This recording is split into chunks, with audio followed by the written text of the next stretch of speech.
Hi everyone. Welcome back to the Power Leader podcast, where we explore the systems, psychology, and strategy behind leadership that actually moves industries toward. I am your host, Diah Ramesh. Today's guest is a leader whose career reads like a blueprint for what modern cybersecurity leadership should look like. Disciplined, deeply technical, globally informed, and profoundly human. Rex Johnson is the Vice President of Cybersecurity and Cloud Services at CAI, where he leads a comprehensive advisory practice spanning cybersecurity strategy, governance, incident response, cloud security, and managed detection and response. But his leadership foundation began long before the boardroom. Rex is a retired U.S. Army Lieutenant Colonel with over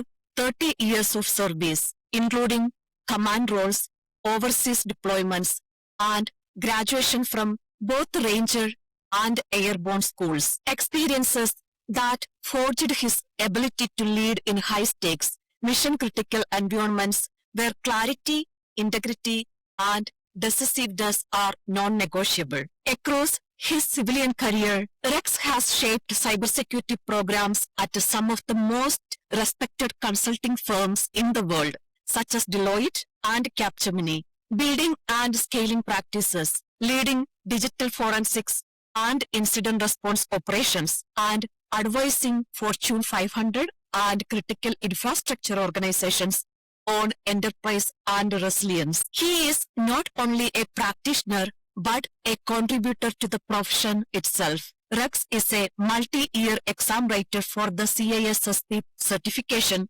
through ISC 2 and served on the Professional Development Industry Insight Committee. He co-authored GTG 1002, the groundbreaking white paper documenting the first AI orchestrated cyber espionage campaign attributed to Chinese state actors. His voice is sought after globally, with speaking engagements at Gartner, RSAC, ISACA, and the SANS Neurodiversity in Cybersecurity Summit. But what makes Rex truly exceptional is his advocacy. As a board member of the Diana Initiative and an active supporter of VCs, he is a champion for women and underrepresented groups in cybersecurity. He openly shares his experience as a man with autism spectrum disorder, not as a label, but as a leadership asset, helping the industry expand its definition of talent and potential. He mentors relentlessly, speaks courageously, and uses his platform to open doors for the next generation. Rex Johnson is not just shaping cybersecurity, he is shaping the culture of the field, proving that excellence and empathy can coexist, that discipline and humanity can reinforce each other, and that leadership is ultimately measured by the people you elevate. It's an honor to welcome Rex Johnson to the show. Welcome, Rex, to the Power Leader podcast. Thank you, Diah. It is an honor to be here, and I am grateful to have the opportunity to talk with you on your podcast. Thank you so much, Rex. You have led in the Army, in global consulting, and now in cybersecurity strategy. What is the through line, the leadership principle that never changed, no matter the battlefield or the boardroom? Well, I think it comes down to people first. That hasn't changed in anything, whether I was in uniform or not. And I will have to say that I had a great woman. My mother raised me to respect everybody, and she was an amazing person. In fact, so many people were grateful to her and how she gave her lives to help other people and instilled in me. It's about taking care of people, no matter who they are. And one of the experiences I have, which is some people do have this, is I started as an enlisted soldier. I was a private before I was an officer. So I had the chance to be led, and I had the chance to see some good and bad examples of leadership. Thank you, Rex. You have led in the Army, in global consulting, and now in cybersecurity strategy. What is the through line, the leadership principle that never changed, no matter the battlefield or the boardroom? Thanks, Tia. It comes down to people first every time. That hasn't changed whether I was in uniform or in school or in anything, and in the corporate world. My mother instilled that in me to respect everybody. And she was an amazing lady that had impacted a lot of people in a very positive way. And I saw that, witnessed that in her. And I have the unique experience that some officers do have, some don't, is that I started as a private. I was an enlisted soldier and learned from the ground up before I became an officer. And it gave me the opportunity to see things from all perspectives. And even as an officer, the one thing that always came back is I used to be that private. Uh, how is that private going to be able to do their job the best? And it's the same thing. I've got over time, you realize you get better at it. I just am grateful to have some really incredible people that I work with now and have in the past, which hopefully I'll get the chance to talk a little bit about today. Thank you so much, Rex. I can really relate to that. My mother is my best role model, and I learned a lot from her, the patience, the sacrifice, and the strength that we all have to carry, especially when we are in a position to lead people and mentor people. Thank you so much for that, Rex. And, that principles shows up across every chapter of your career when I look at your entire career history, right? But at what point did you realize you were not just practicing leadership, but you were engineering it? It was like, were there a moment where you shifted from doing the job to designing the system? I appreciate that. I will have to say that I remember it clearly. I was just promoted from senior consultant to manager, and I had developed and designed a really elaborate system. And I realized in that meeting that there were other people that were now part of developing that code. I wasn't the one that needed to do that work. I didn't need to be the best person in the room at that. And I was able to step back and trust them to do a just as good, if not maybe even a better job than I could. And I think if you ever had the opportunity to read Radical Candor by Kim Scott, she says it very well when she says, as the leader, you're the editor, not the author. And what I really like about that is it gives you the opportunity to help someone else develop at the same time you're accountable. That's what the editor does. And you give the folks the chance there. And so that's been able to help me go from how do I solve this to how do I build a team that can solve this after I'm gone. That's amazing, Rexia. I totally agree and honestly appreciate that point because as a leader, I do not believe that we are the author, just like what you said, but, we don't need to know everything, right? It's like trusting others and making sure that we are helping to build or bring their best potential out, right? So are there anything that shaped the way you diagnose operational or organizational maturity today? There is. And I actually look at the culture and see how people are operating that culture. Do people feel heard? Do people talk about, especially in a cybersecurity standpoint, instead of not just preventing the impact, but what do they do after that happens? And I'm looking at who makes decisions, who's listened to. Those are the things that live there. And organizational maturity lives in the gaps that we might see in org charts in the actual behavior. I've seen a lot of things in different businesses where some very valid and intelligent people were silenced for whatever reason, and that's wrong. But as I take a look and I see the organizational maturity, it comes down to allowing people to do what they need to do and supporting those people to be able to do their job. Sure thing. That is an important point that many people sometimes overlook. So, diagnosing maturity requires a strong internal compass. For me, it is like understanding who you are as a leader, right? And how you can help others to become their best version of themselves. So, what is the internal compass you rely on when navigating uncertainty or political pressure or organizational noises? So I'm going to go back to my childhood. My mother again. I remember me and my older sister had, and this was back in the 70s when you didn't have bar scans and cashiers had to type everything in. And the cashier at the store had given us too much change back. And my mom noticed that and she went back. And my sister said, after she went back and said, hey, you gave me too much change back. This is all you should have given me. The woman was, grateful for that. But my sister said most people wouldn't do that. And my mom looked at her and said, we're not most people. And that still to me, because as a first lieutenant, one of the things I had to do is I was appointed the line of duty officer at a young soldier who died in a head-on collision. He drove right into a semi at night, and it was a terrible thing where we were stationed. There was not very good lights, and the soldiers thought if they turned their headlights off, they could speed, get to their destination, and not have the police, pull them over, which was very dangerous, very foolish to do. This young man had went head-on into a semi. And so the line of duty officer in the military, for those who may not know that, is you have to do an investigation and rule if that person's death was in the line of duty or not. Now, not being in the line of duty means there's no insurance benefits paid out. So a very complex problem because there are thoughts the kids could be, the young man could have been drinking or anything like that.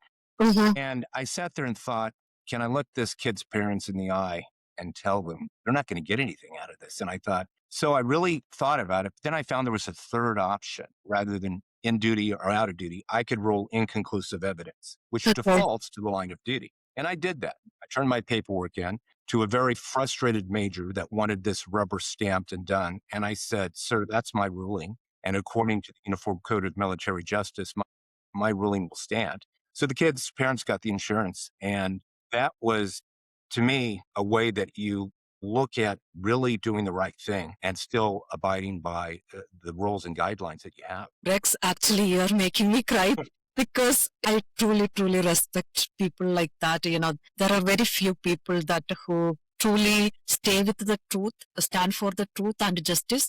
And I love people like that. Many people think about the image and things like that, and very few people stand for justice, even though that doesn't, mm, you know, give you anything, just the self-satisfaction and just the happiness of being truthful to yourself.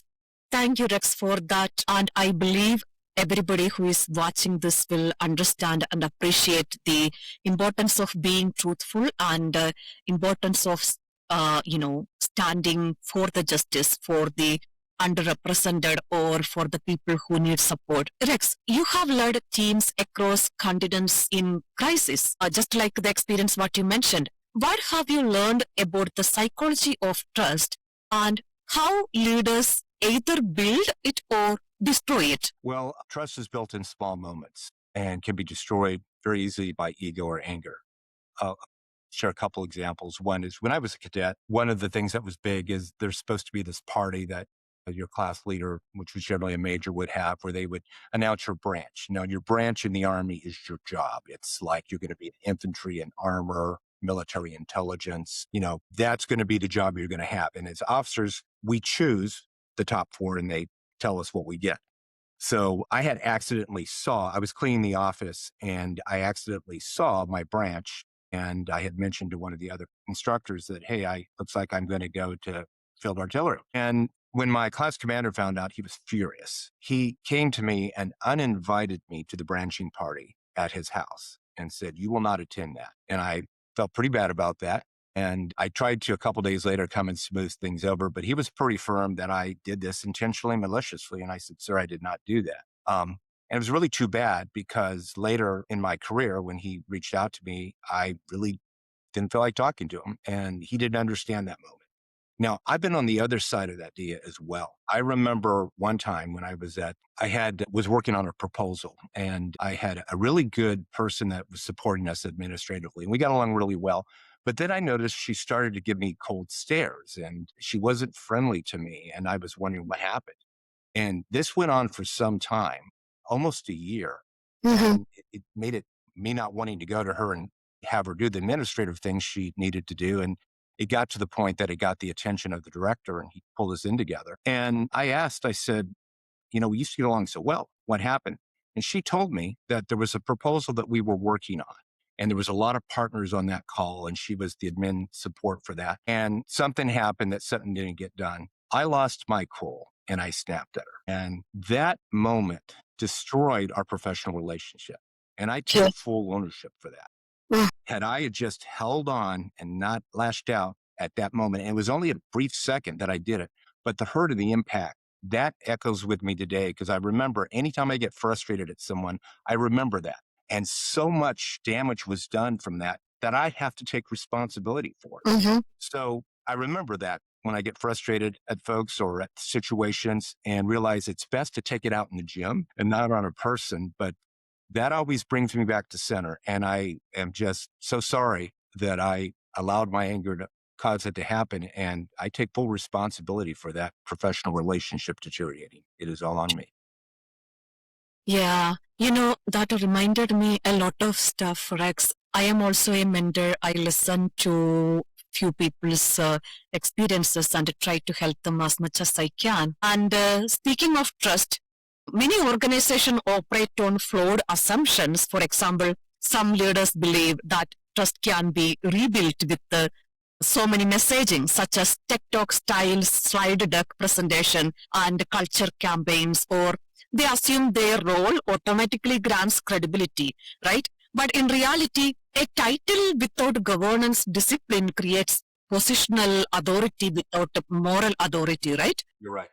There are a lot of myth about culture and trust. So, what is a leadership myth you believe is actively harming modern organizations? I think one of the things that can very, very harmful is people sometimes confuse, action with results. And, one of the things I remember is I had the chance to deploy to Kosovo, and the chief of staff, who's a full colonel, was our boss, felt like he had to be seen. And he did a number of things that actually created more work. For example, I was the public affairs officer, so I had gone through certain things, but in the briefings with the general, he would come up and ask all these other things just out of left field, just to look like he was actively engaged in my role. And to the point that it created extra work that me and my staff had to do because the general's just sitting here going, okay, that might not be a bad idea.